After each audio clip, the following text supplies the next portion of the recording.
And this is the beginning. This is where my bee adventure begins.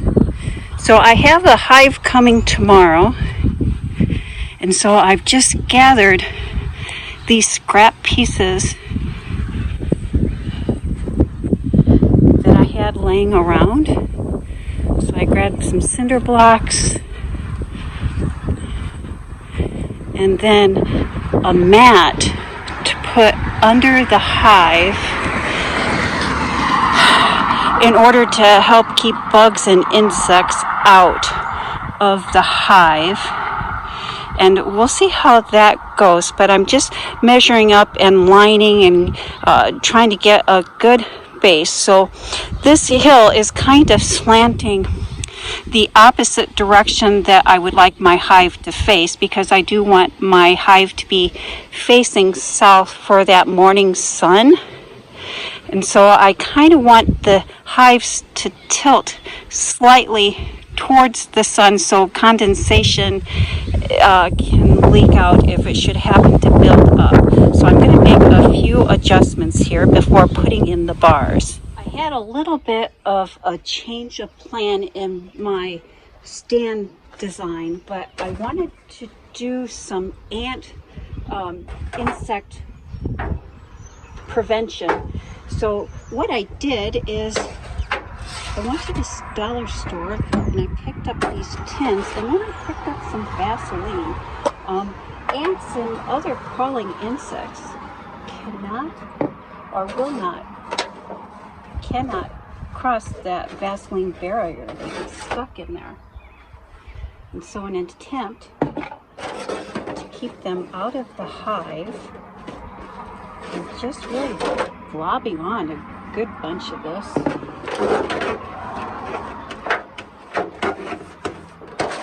And the way that I'm going to put it on the stand, or I'm setting up the stand, it shouldn't really affect the bees. It should only really deter the other crawling insects that can get into a hive. I'm really just slapping that up really good. And I'll do the other ones because we want one for each side of the stand. I'll do the other one, and then I'll show you how I'm planning on putting that together. But that's just kind of in a nutshell what I'm planning on doing with that. So you can see I've kind of reconfigured the layout where I have one cinder block laying crosswise and the other two on top of it horizontal. But in between the cinder blocks, I have that foil pan turned upside down with the Vaseline under it to hopefully trap and keep some of those insects out of my hive. I'm just going to put the other two on there, or actually I'm just going to put this on here.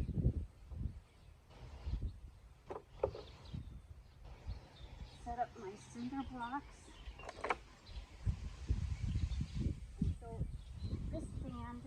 Only for one hive.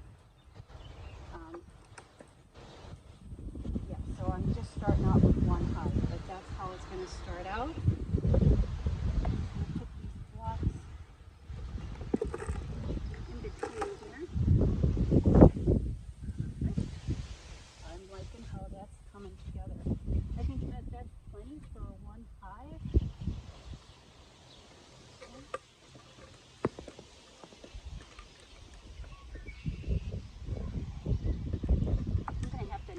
That old cement out of some of those hives, or some of those blocks. Again, I just got the hammer. I hammered out some of that extra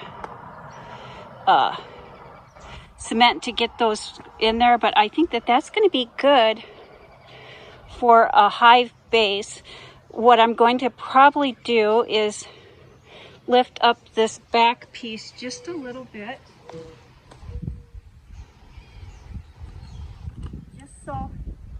And I think what I'm going to do is I'll even put a little bit of that cement that I knocked on my hive a little bit. And then we'll start again tomorrow when we bring the hives, and hopefully the gentleman that is bringing the hives will let me kind of video him placing the hive or us placing the hive. All right, so this is Daryl, my bee guy. I've been job shadowing him or hive shadowing him for the last couple weeks. And this is what he's going to tell me about my stand. Okay, it should tip just a little forward, higher in the back, and it's leaning maybe just a little bit. Okay, so it looks like it's leaning, but what I did is I put little pieces of wood in here. So I think the boards themselves are a little bit straight. All right, yeah, you're right. I was gonna get, I thought I had a torpedo level to kind of look at those and to kind of get those figured out, but the blocks themselves look a little bit lopsided, but I believe the boards themselves are straight. Yeah, so if you need to. Okay. Okay, so... So do you see what I did here, Daryl? And so I got those tins and I filled the inside or put the Vaseline on the inside of those to try to keep ants and that's a good thought. Roaches and other insects out. Yeah. Are you... Yeah, that is a good idea, certainly. Okay. And so I keep asking Daryl, because Daryl, you've been keeping bees for 10 to 12 years? About 18. About 8, okay, so this is my go-to guy. Yeah.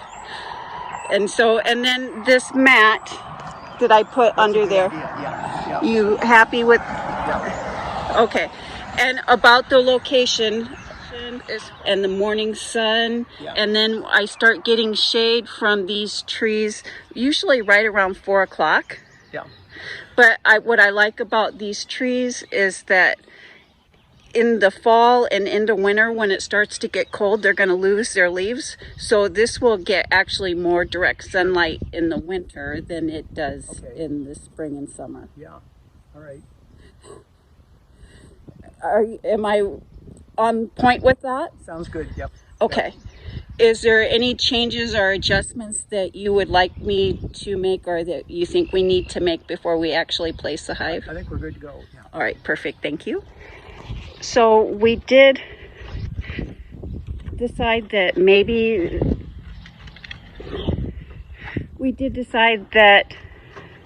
that beehive might need to be leveled a little bit. We decided on the shims to kind of just tweak and adjust that just a hair. And Daryl's cutting some burlap for the smoker. Yep. And so we're not going to open the hive today. Yeah, give it a quick We're going to give it a quick check. Yeah. And then after we give it a quick check, how long should we wait before we look at it again? See where we're at here?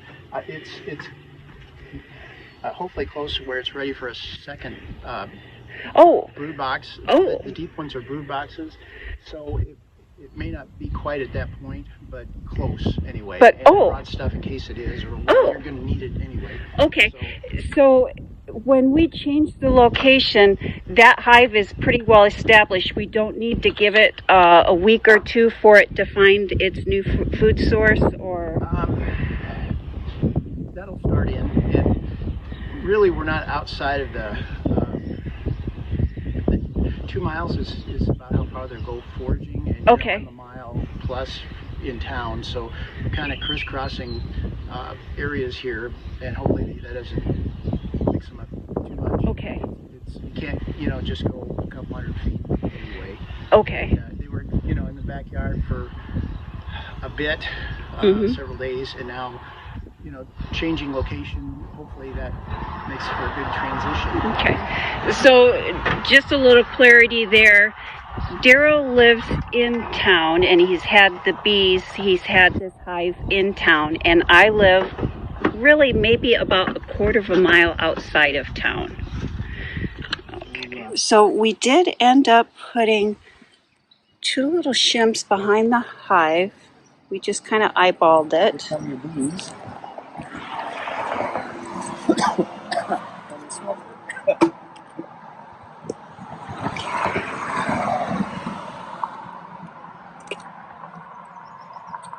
thinking these are pretty mild-mannered bees.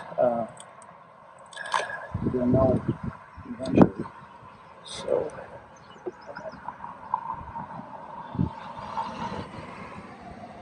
let's see here.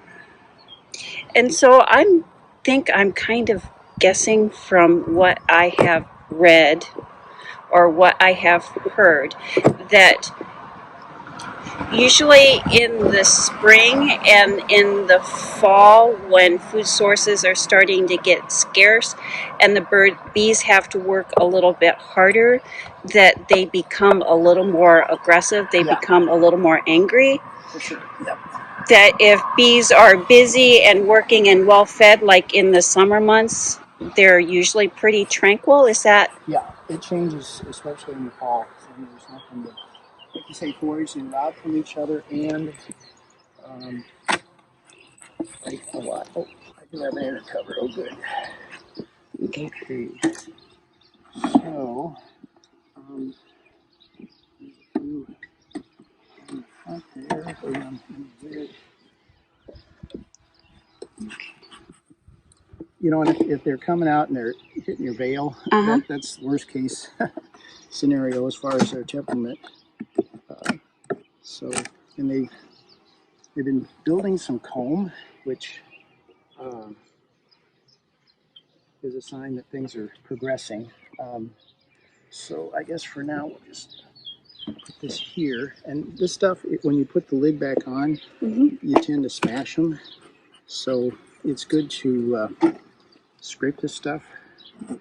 And if you throw it on the ground, it attracts hive beetles. You can eat it. Yeah, well, actually, I was thinking about just putting a can or a jar out here and then saving it and using it to repurpose that. You know, if you're thinking candles down the road here. Okay, so then, let me go. And so you received 60 gallons of honey from how many hives? About 13. About 13. And now that spring or summer is just getting ready to get started, you're just about out of your honey?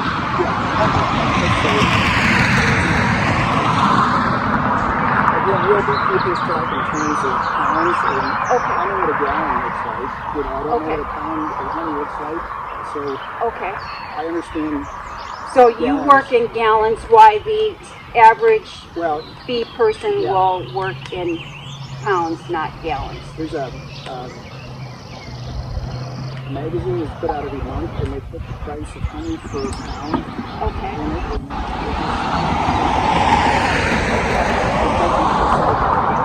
Dollars and pesos almost. I need to. So it's nice to put the lid down in case you lose. Well, the queen could possibly fall off the frame.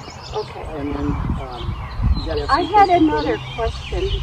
The queen only makes one maiden flight, mating voyage, and then she's pretty much done. Anytime after that initial mating flight, if you see the queen out of the hive, they're probably going to swarm. I'm not sure how many mating flights they make, and you won't see her. I mean, the swarm is, you know, this big movement of bees, and you can know that it's going to swarm, you know, looking for queen cells and just the population, and it has to do with, you know, not enough room for them to work with, so I like to, and then you see here, there's wax along the side here. If you pull that queen out, it's best to start on the side because the queen is probably piercing. Right. So if you pull that out, it's going to rip into the comb, so it might be good in this case to start with the second frame in here, and there's a little bit of this here too. We could have got started an hour plus ago. It's starting to get warm, eh?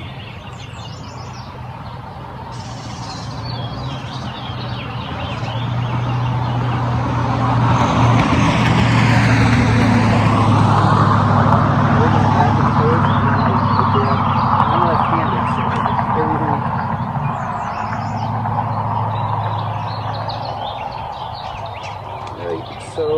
there's some pollen in the middle there. And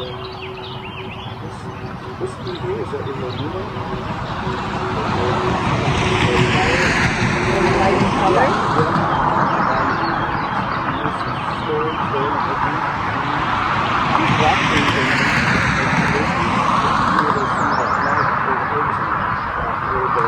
and you want to keep them the same order you took them out.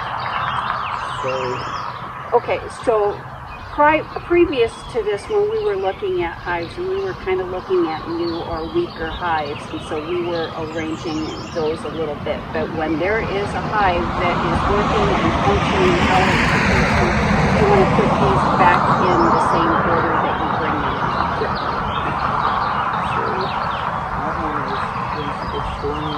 And I put these frames on that it hasn't actually done as much food. And there shouldn't be any eggs out here outside. The brood chamber tends to be the middle, and I'm going to try and scrape this a little bit. Can you hold that there? Steady. Okay, good. So that's our first one. I usually put at least 7 things in here. You don't have to, really with one box.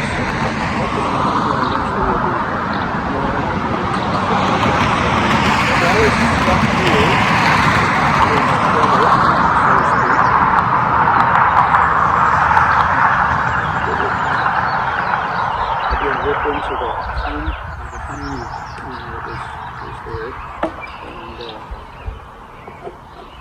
And also, when you're putting the frame back in, it could end up smashing bees.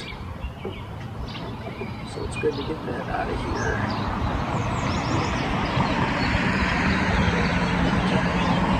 The legs caught in a little bit, and sticky and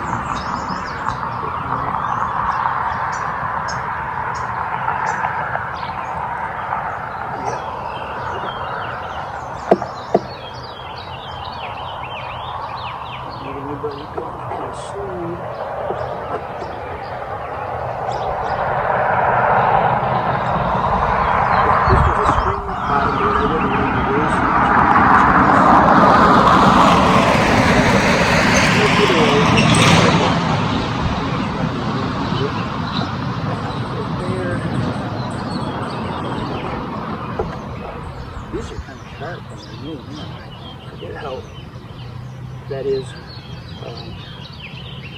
And then you get those return. And these are just gentle bees. I'm going to smoke here again, not so much because I need to, but just to kind of get them out of the way. And the smoking, they'll eat some honey and kind of gorge themselves because they figure they have to take off. Just, like a fire, that type of thing. And I read that they aren't as able to flex their abdomen, their back end, to be able to sting, kind of a squat. Oh, okay, and yeah. So they're full, so they can't sting or drag. Oh, look at that.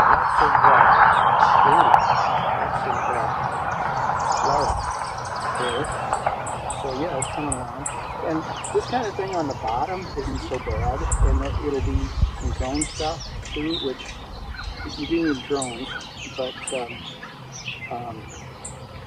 if you have drone cells here, and you scrape them off and look for mites, little black specks, and that's an indication without doing the test that there may be a problem that way. So, and this is covered brood. Yeah, this is coming on there. That's pin cells and a queen cup, I guess, at this point, and then it eventually could be a cell. Could be kind of strong. I wouldn't worry about them too much. You can dig them out if you want to. This is great stuff. And again, I'm going to smoke this to kind of chase the bird.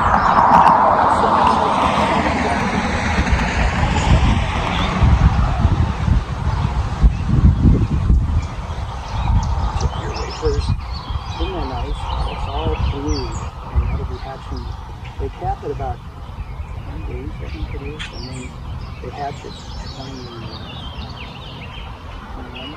conservative. The males are friendly. That is really a big thing to do. This next one is quite conservative. So that's And so when you're looking at that frame of brood, you're actually looking at the pattern that the queen laid those eggs or those larvae in. You don't want to see too many empties or too many spotties. Yeah. When they're empty or spotty, are they seeing that there's something going on? communication, not necessarily, but I kind of got to do it. Yeah, so I wouldn't, we wouldn't need to go any farther. Seeing this,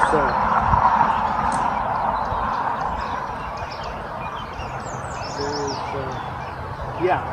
So we did see the queen, but we're not also worried because we see that we have everything that we would like to see in a healthy hive.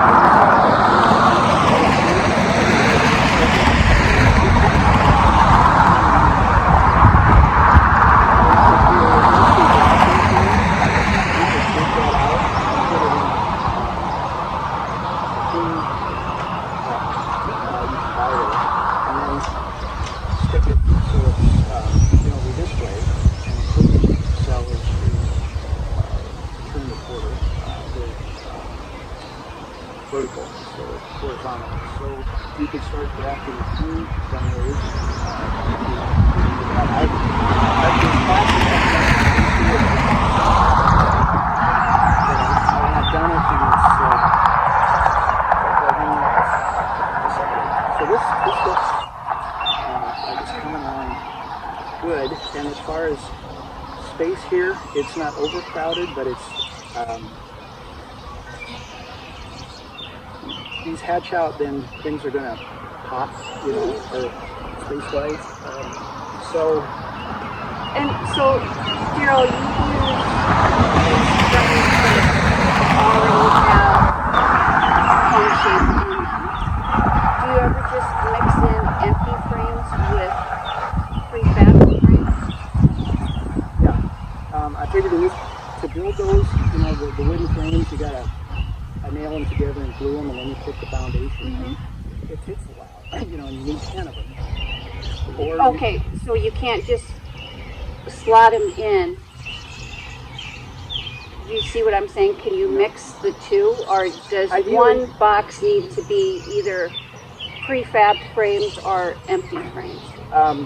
If they're either drawn or undrawn. Okay. When they're new, they're not drawn. That's the comb. You know, once it's built, they built the comb. So it doesn't matter what kind of frame it is, as long as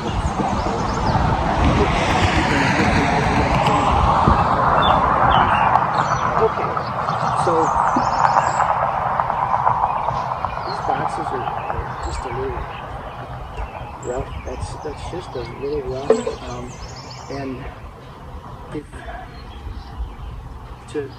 the boxes are around, I think, $22 for the least expensive ones. Okay. And then they've got better ones. And it takes a good 45 minutes to me to put them together, cooling and spooling and then painting. So these are it's easy to have.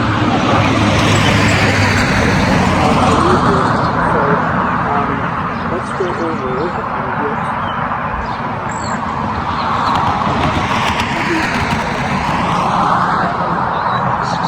Got a lot of bees here. There'll be a lot of bees here. So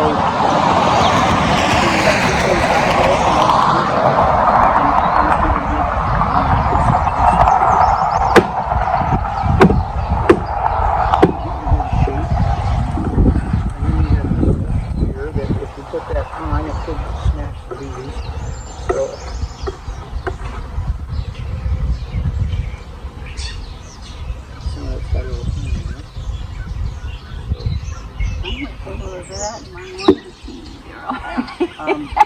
So all right, so okay. I've got these, I don't know if you want to pause there a sec or not, walk over and back.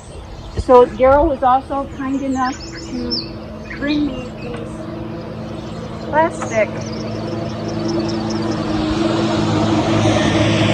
pieces that we're going to put in because that hive is ready to add to the set. And so, do you have a preference to how you like to start? No, I torch that and put a date on it. So yeah, just go ahead and so what is that date for, Daryl? I torched it, and that's today's 11 of yesterday's date. So what do you mean torched it? So that torching is like a sterilization? Yeah, and whenever it's, you know, they can be disease.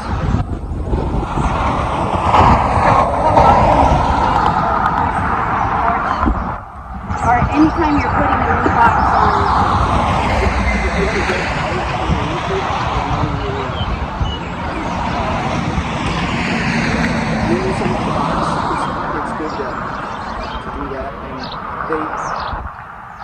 They take cleansing plates and they keep, you know, yes. And so the front of the hive, you have all that a little bit. And then you torch the front of the hive too after that cleansing flight? I think, no, it's just if they're unoccupied, and you want to kind of space these, it's pretty good, I guess, so you don't want to necessarily butt them up next to each other? Yeah, sometimes there's a little more gap, and it'll be a thing more with, you know, the honey supers or the small ones that go on top of these. And this might be a pinch high. Okay.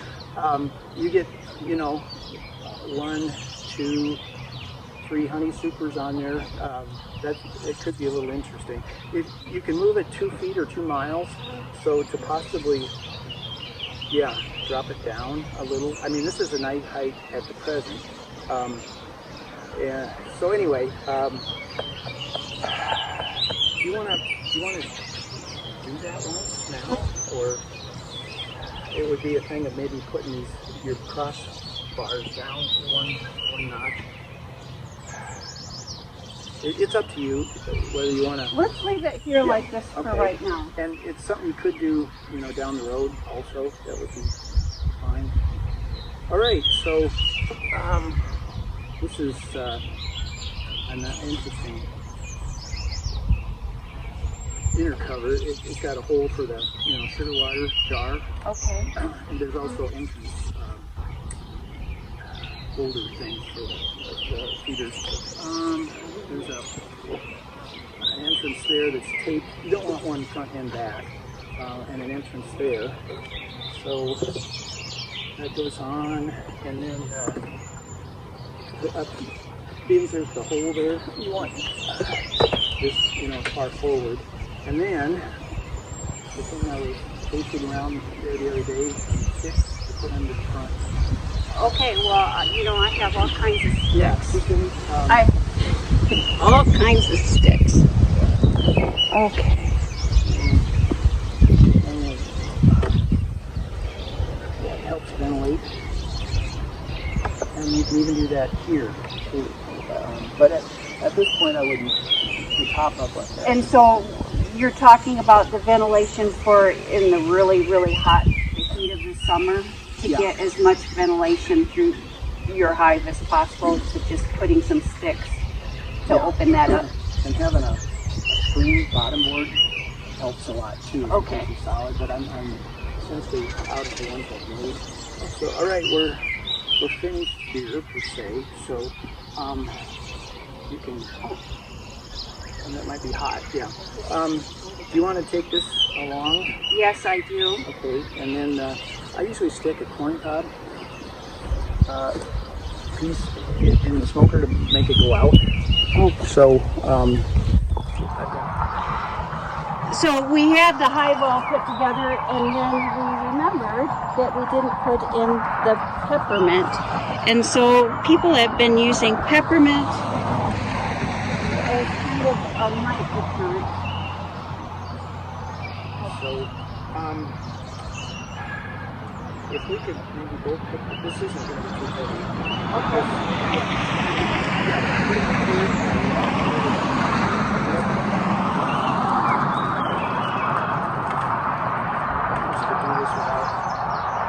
So you think we can just pick up this whole top box, set it down, throw the units in there? If you set it here, and then slide here, so you can hold it. Yeah. Okay. And then, there's, if you go here and here, for handles, I'll go here and here, and yeah. These girls are so gentle. So, sometimes they'll fall down in. Sometimes I'll just, use this and prop this up and then kind of slide them in. So one there, say one there, and then say one about here. All right, go back.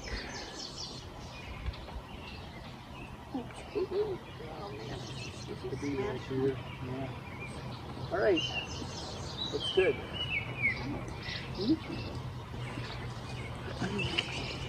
And that could Day 2 of the hive, and so I did check it last night, and they were all sleeping, but I do see some activity.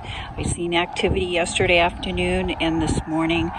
I don't want to open this hive for the next 2 weeks, and so patience is the name of the game here.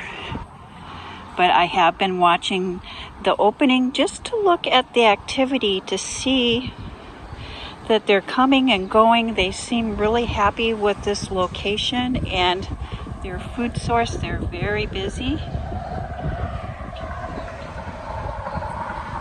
can zoom in on that a little bit. Very busy, very happy little bees. And rethinking the configuration of this bee stand. I do like the idea of those tins, but on this side, especially where the sun hit it, I noticed that the Vaseline kind of melted off of there. So we're going to have to think of a different substance to put on there that's not going to melt off. Very happy bees. Patience and really letting the bees really accumulate and do what they want to do. They're very happy bees. One of the more difficult things for me about keeping a hive is you need to be patient. And so this is week 3, and last week we did a hive check, and during that hive check we did rearrange the foundation or the hive base just a little bit. We rearranged the block, but I've just been keeping an eye on the activity around the hive opening of the hive, and they are very happy. They're producing comb. Here's a little bit of the comb that they've produced. So I'm very happy with that. I'm very happy with those tins that I put down to keep the insects out, or to try to keep some of the insects out. And then the extra cinder blocks, I've kind of tentatively placed those because in total for my apiary, I'm thinking that I would like to have 3 hives set up here. So I just set those cinder blocks where I would like the next 2 hives to be. And that is my week 3. In the state of Iowa, it is a requirement that you have your hives inspected if they are being bought or sold. It is also highly suggested that you register your new hives. And I did go to the state of Iowa, and I just did a quick Google search to register the hive. I was brought to this website. It will vary from state to state, and the laws governing the hives will vary from state to state. But I do recommend that you do register your hives. A bonus of registering your hive is not only do you let chemical applicators know that your hive is located there, so you do have that extra protection, that extra precaution for your bees that they don't experience any drift. And in the state of Iowa, there is rules and regulations governing when applicators can apply chemicals to their crops. Also, it provided me with a map where I was able to see other locations of hives that are not in the state of Iowa and the hives that are close to me. And also on this website, you can also order signs that you can post on your property or around your hives to make people aware, especially chemical applicators, aware that your hive is there. And I did go with the Drift Watch to register my hives, and this is just a quick site, and it was very quick and easy, and in the state of Iowa, there was no fee to register my hive. Well, it seems like there's really not a lot to physically do during your first month. There is a lot of learning, knowledge, and education and preparing. The first year of your hive, you're really going to just be focusing on building up the colony. It's about watching your bees and sitting with your bees and getting to know them. Thank you for tuning in, and please like, share, and subscribe to the channel.